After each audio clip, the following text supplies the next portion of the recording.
It's always so amazing to me that we can just end at the right time. You know? It's amazing to me too. Emilio says it's amazing to him too.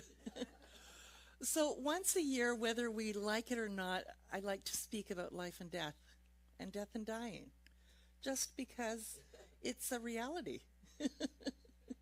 And also at this time of year, and I know we like to do evergreen services, which means, not talk about what season it is, but it is the season of Halloween and the Day of the Dead and, all of that. And it's really an opportunity, I think, anytime to think about those that have gone before us and also about our own life and immortality or mortality, depending on what you believe. So today I'd like to look at how would you like to be remembered? And maybe when we pass the microphone around after, you might answer that question if something came up that you'd like to share.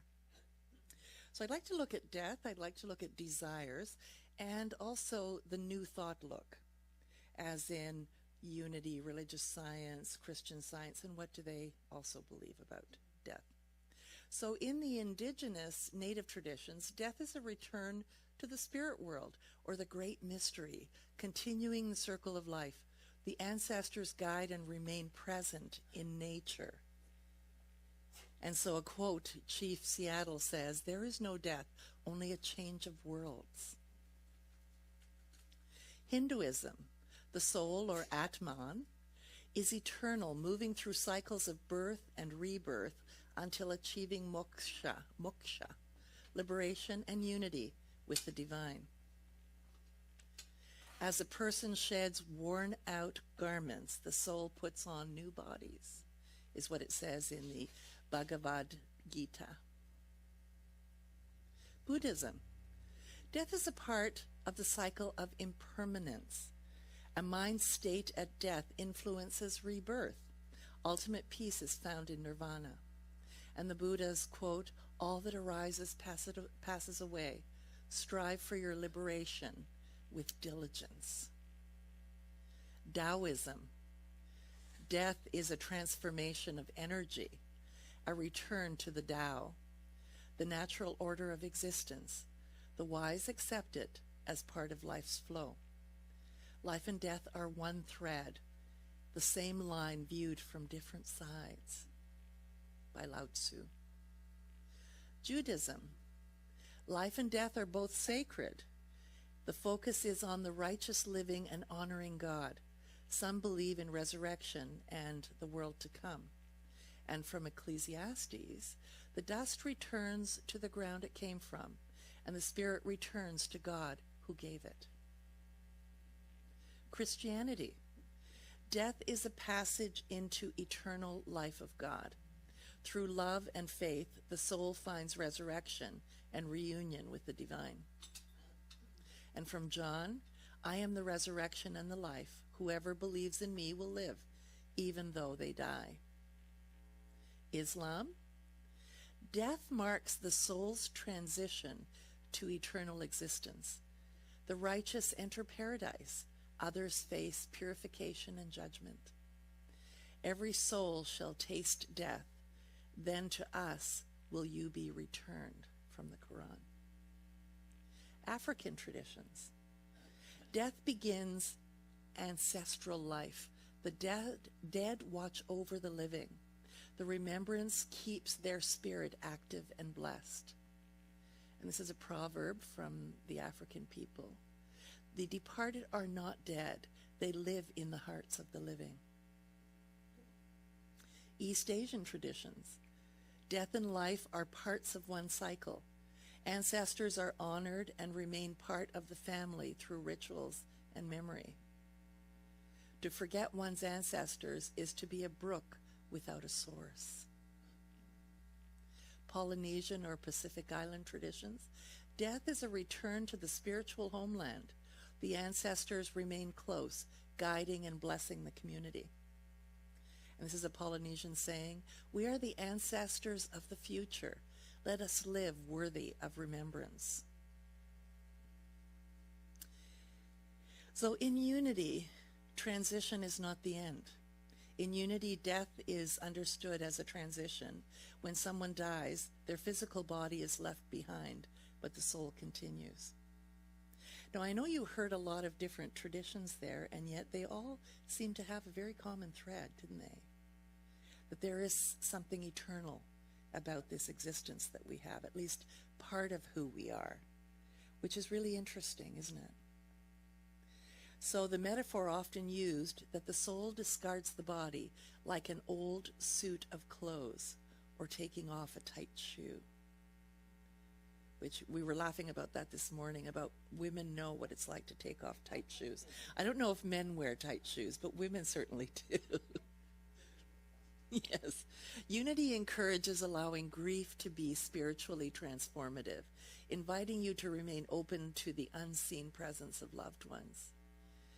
And, you know, it's really hard to know when somebody is grieving as to how long that grief ought to last. I remember I met a man whose wife died, and she was about 50 when she died, and she was the love of his life. And for about 20 years that I knew him before he passed, he mourned her passing every single day. He wore black all the time, and whenever you had a conversation with him, he would bring her up and how he missed her so much. And I remember as a younger person who hadn't really experienced death in my life at all, that I thought, can't you just let it go, dude? You know, like constantly talking about it. But you know, we all have our own process. And for some, it might be that it just becomes a distant memory. For others, it's painful on a daily basis, forever. And wherever you are on that spectrum is okay. Grieving is a part of the process. And sometimes it exists for a lot longer than maybe even you expected. So I don't know if any of you have lost many loved ones or just one or two, but think about how you feel about that and how does it reflect on what you think about death and about being remembered. So you're encouraged to maintain a relationship in unity in a different form with those who have passed through prayer, meditation, and openness. Because we believe that life is eternal and that everyone is still here, just not in physical form. I don't know if you believe that. I'd like to hear what you think. Those of you watching at home, maybe put something in the live chat to let us know what you think. Do you believe the notion that those who die, even by suicide, are eternally condemned or burning in hell? Some people do. I don't, but some people do. Are they continuing their journey, meeting love, support, and healing in the spiritual realm? I think absolutely. Personally, I think that we say love is all there is. I think that when I release myself from this tight shoe that I'm in, that I am just embraced by love, and that that's where I exist when I'm not captured in this physical shell. So unity, heaven and hell and afterlife are actually states of consciousness. And if you've never heard that before, what that means is that you can experience hell right now just through your thinking and your fears. And you can also experience heaven by just feeling glorious and wonderful based on your thinking and your experiences. And that the afterlife is a state of consciousness as well. And I don't know if you ever thought about that. Something to think about. Do you believe in a literal fiery hell or eternal punishment? I know that there are a lot of people who don't even believe in God, but when it comes to hedging their bets about where they're going to go when they die, will say, I believe in God just in case they don't have to go to hell then, you know? So I don't know if that's where you're at, but... I don't believe in hell for myself, for other people. Someone just said that they don't believe in hell for themselves, but for somebody else. You know what, though? You know when they say when you point a finger, there's three pointing back? Yes, the cause and effect that people experience depending on how they're behaving and how they're being in the world is their own hell that they've created, or their own heaven. And is hell a state of consciousness? Yeah, I do think so. A painful separation from divine awareness, its fear, guilt, or limiting beliefs. And I've had my moments of hell. Have you? Sometimes it's just dipping my toe into hell, but it's been hellish. And is heaven a distant place to go after death? Some people think so. There's some mansion there that you'll go to, and it'll be the perfect place where you live. I think it's a state of consciousness. And I guess we'll all find out when we croak as to what the real truth is, right? Or you figure I'll go before you? Yeah, no. Emilio said, let me know. Haven't told anybody. Okay. Or is it a state of spiritual alignment and consciousness that can be experienced now? I really like that about the spiritual journey, and learning that I can choose to be in heaven now. And I can let go of being in hell because I have that choice. So let's look at desire. So there were a number of people, and I found these online, and what they said about what they wanted if they died. I'm insuring myself for a hefty sum. Some of this goes to my wife, but a significant portion will be used for a gigantic field party festival event that will last at least 72 hours, culminating in my cremation inside a gigantic Viking ship that will be commissioned for the event. It'll be an open bar, lodgings will be provided, no one will be allowed to wear black. I sincerely want everyone I love to remember me as I lived, someone who only wants to bring joy to those I care about. Everyone there will be allowed to take some of my ashes, if that is their wish, but I am hoping that most of me will rejoin the earth or drift away upon the wind. And how about this one? What happens after death? Nothing whatsoever. Because in just 3 generations, you see, it'll all be forgotten anyway. Because then there's nobody alive who even knew me when I was alive. Either. And this is another one. What I don't want is what my dad did. Grieve for a lost spouse for 12 years. Sure, everyone feels like they should be missed, but I do not want my husband, should I die before him, to spend the rest of his life alone and grieving. I agree with that. I mean, life is for living. I won't be remembered, someone else said. Neither will anyone else. Sooner than some of us like to think about, will be completely forgotten. Oh, and when you think about the amount of time that we fret about what somebody else thinks about us or how they're going to respond to us, and yet, 10 years after you're gone, they're not even going to remember who you are, let alone what they thought about you. How can we live our lives in a way that honors who we are and honors the life that we have, and is maybe a little braver, more courageous about some of the things we've been tippy-toeing around? Just something to think about. The best thing any of us can really do is make the best of the time that we have while we're here. I agree. To try to avoid harming where we can, to try to help where we can, and then accept that we'll all be forced off the stage sooner than we think. I didn't grow up with a family that really extended their compassion and their help and their concerns to anyone outside of the family. I don't know if you grew up that way, and maybe it was just an immigrant family that because we didn't speak the language of everyone around us, you know, our family spoke Finnish first and then learned English poorly, and so that created a more isolated environment.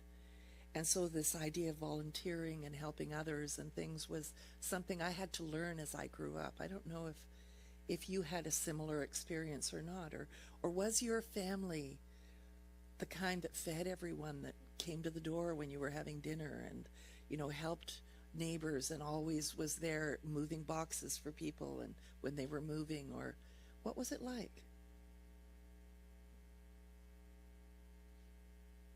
So let's look at what Ernest Holmes had to say, who is the author of Science of Mind. He says, there is no death to the spirit, only life, life, and more life, just in its many different forms. Life is eternal, he says. Life cannot die. The spirit is deathless, timeless, and changeless. So can you say that you agree with that? Do you have a sense that there is a part of you that is just way beyond who you are? I know when my son was with his two half-brothers, they're younger than him, and they wanted to go to church with their mother. And so my son wanted to go to experience it, and he came back, and it was very much a fundamentalist church that believed in hell and baptism and the devil and that kind of thing. He came home and he said, what is that all about, and where is God, and, you know, all these heavy questions that kids ask. And at that time I was about 28, 29, no, I was early 30s, and I said to him, close your eyes and imagine the vastness that is within your imagination. Because when you close your eyes, you realize that there's no limit. Like there is this, even if it's black is all you see, it just goes on and on and on. There's no walls or anything like that. I said, that's life.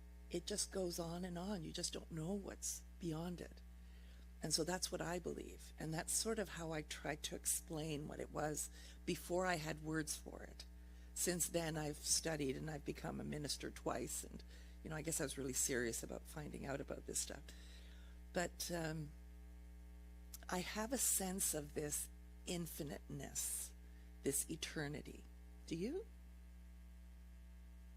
When do you sense it the most, I guess? And maybe we can have a conversation about that. When do you know that you are more than just this thing that's going on with you or your experience or your body? What allows you to tap into that understanding? Is it meditation? Is it being in nature? Is it the kind of daydreaming that we tend to do sometimes when we're zoned out of what's really going on and we're just in that kind of happy place with no time, no space?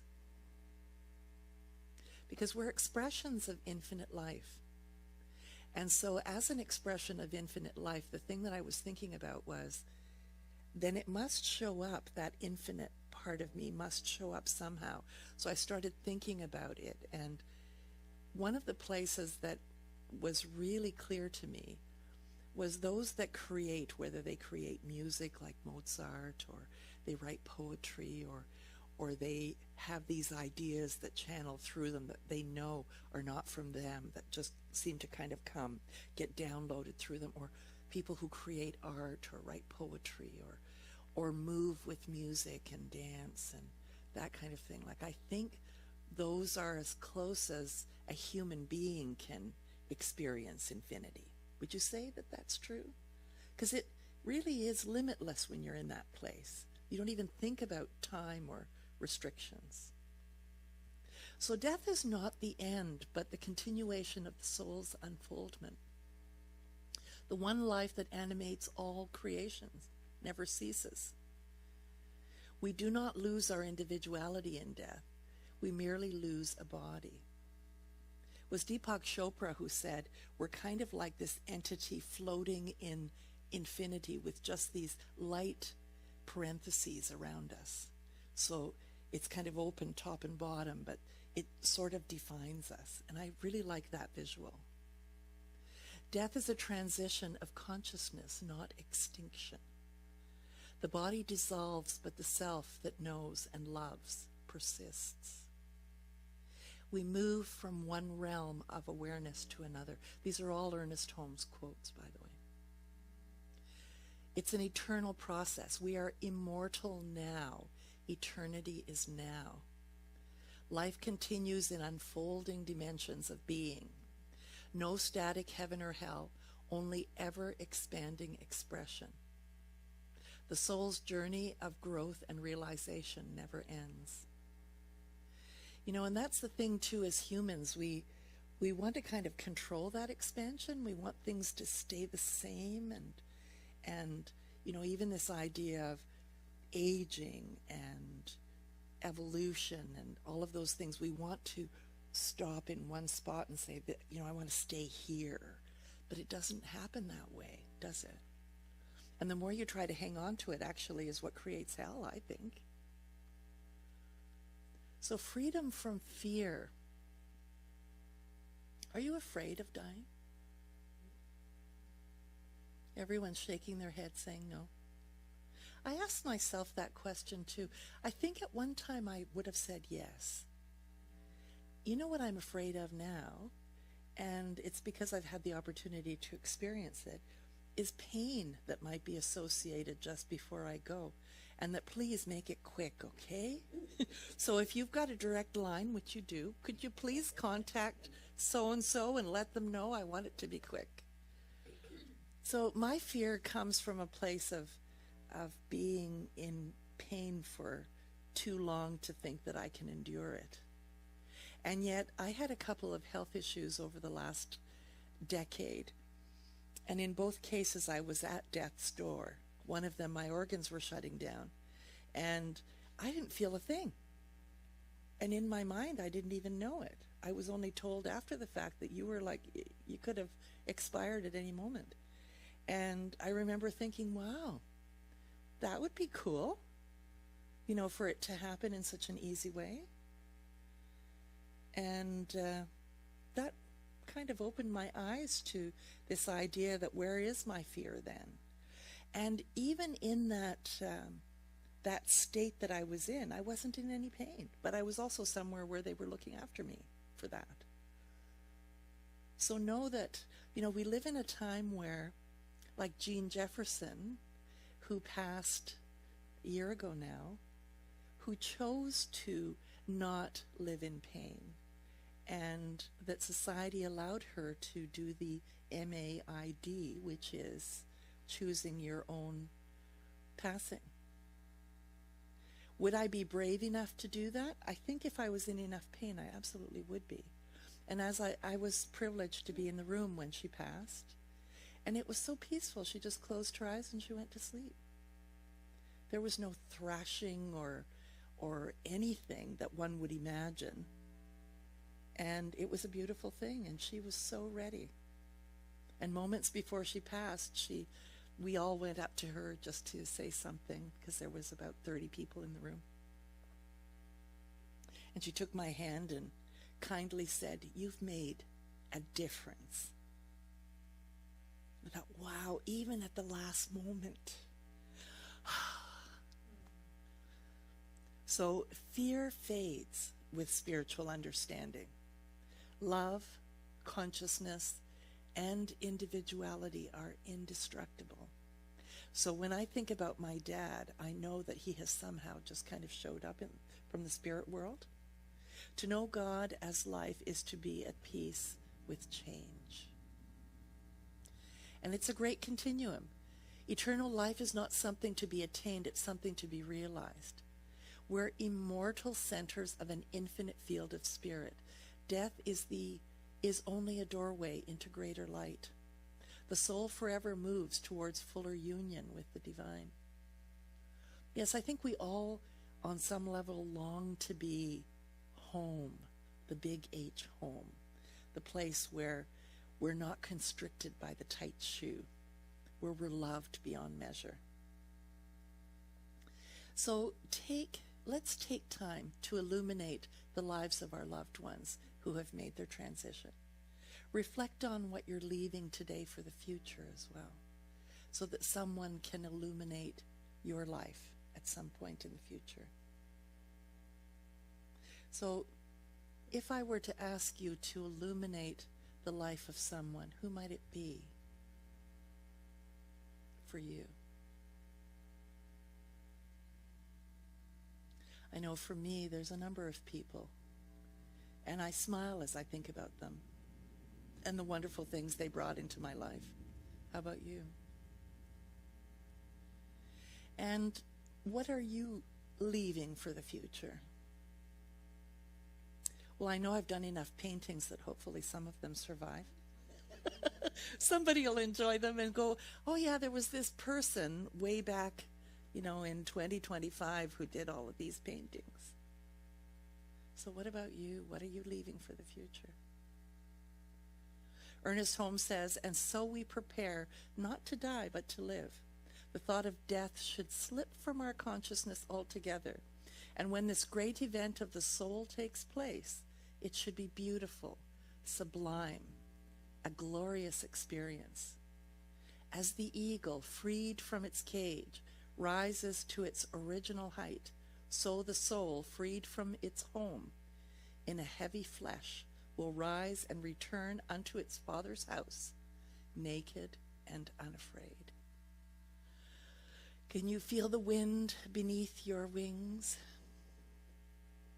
So the common threads across cultures, death is seen as a transformation rather than ending. And the living have a sacred duty to honor and remember those who came before. So what do you believe? And who would you like to honor? I'll leave you with that. Let's be the light